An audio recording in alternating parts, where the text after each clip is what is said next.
শিক্ষার্থীদের যৌন হয়রানি করে ভয়ভীতি প্রদর্শন, মাদক সেবন ও ধর্মীয় বৈষম্য সৃষ্টিসহ নানা অনিয়মের অভিযোগে ফরিদপুর নগরকান্দার এমএস শাকুর মহিলা কলেজের প্রভাষক ফরহাদ হোসেন খানের পদত্যাগ দাবিতে বিক্ষোভ সমাবেশ করেছে শিক্ষার্থীরা।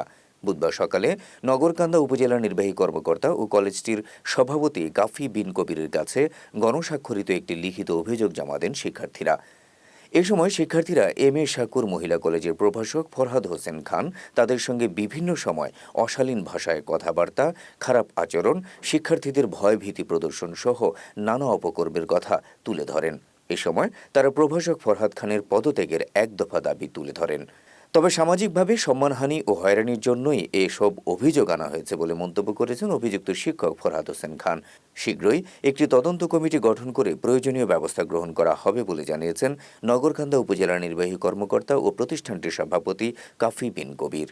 ফরহাদ সাহেব নামক একজনের বিষয়ে তারা যেটা অভিযোগ করেছে যে অশ্লীল আচরণ, শ্লীলতাহানির কিছু অভিযোগ তারা করেছেন এবং তাদের একই সাথে তারা এইটাও অভিযোগ করছেন যে ঈদে মিলাদুন্নবী পালন নিয়ে সেখানে হিন্দু মুসলমান বিভেদ করার চেষ্টা করা হয়েছে কিছু শিক্ষকদের পক্ষ থেকে।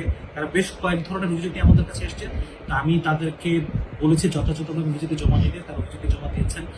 আমরা একটি উচ্চ পর্যায়ে নিয়মাবলী মেনে উচ্চ পর্যায়ে তদন্ত কমিটি করে দিব, আমরা আজকের মধ্যেই করে দিব।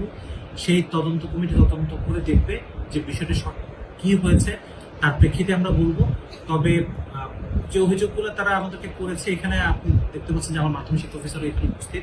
আমি তাকে ইতিমধ্যে নির্দেশনা দিয়েছি যে তিনি একবার সেই কমিটি একবার যাবেন, তার আগে একটু বিষয়টা দেখবেন। তবে এই অভিযোগগুলো অনভিভেদ, অনাকাঙ্ক্ষিত। আমরা চাই না এই ধরনের কোনো অভিযোগ আমাদের কাছে আসুক।